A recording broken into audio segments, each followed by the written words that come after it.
خدا کی عزت کی قسم مسجد نبوی میں ایک سکون تھا، لکڑی کا سکون تھا، مصطفیٰ سے ٹیک لا کے خطبہ دیتے تھے۔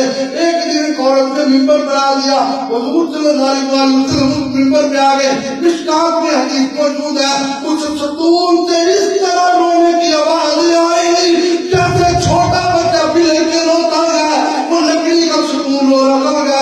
صحابہ کہتے ہیں میں حیران ہوئے، رو کون رہا ہے؟ تھوڑی دیر ہوئی، مصطفیٰ نے خطبہ روک دیا، میرے نبی پاک ممبر سے نیچے اتر آئے، حضور اس لکڑی والے ستون کے قریب آئے، اس کو سینے سے لگایا۔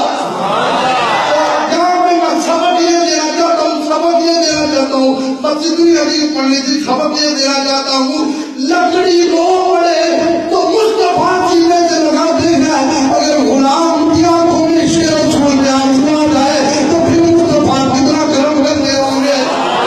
اور یہ بخاری میں حدیث موجود ہے، ہم کہتے ہیں بخاری پڑھ کے یہ حدیث سے پڑھ کے ان کو بخار آ جاتا ہے۔ بخاری میں حدیث موجود ہے، سنو میرے آقا ایک دن جب یہ احد پہ آئے تو انہوں نے فرمایا احد جبل یحبنا ونحبہ، فرمایا احد وہ پہاڑ ہے جو ہم سے پیار کرتا ہے، ہم اس سے پیار کرتے ہیں۔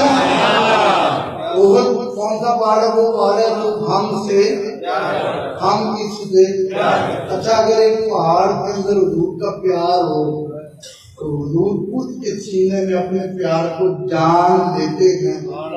کیا یاد ہے حاجی باد علیہ غلاموں سرکار کو ہٹا پیار نہیں جانتے، اور پھر دیکھ حضور کیا کہہ رہی ہے، یار میں کروڑ مرتبہ بھی کہتا ہوں میرا حضور سے پیار ہے، حضور سے پیار ہے، مزہ اس میں نہیں ہے، مزہ چیز میں ہے۔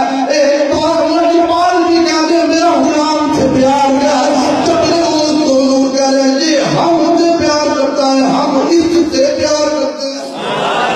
اگر پہاڑ پیار کرے تو مصطفیٰ ان سے پیار کرے، اگر لکڑی پیار کرے تو مصطفیٰ ان سے پیار کرے، اگر اونٹ آ جائے تو مصطفیٰ اس کی جھولی بھرے، اگر ہاتھی آ جائے تو لڑکا اس کی جھولی بھرے، اور اس باتوں کو چھوڑنے چلے یار جو پتھر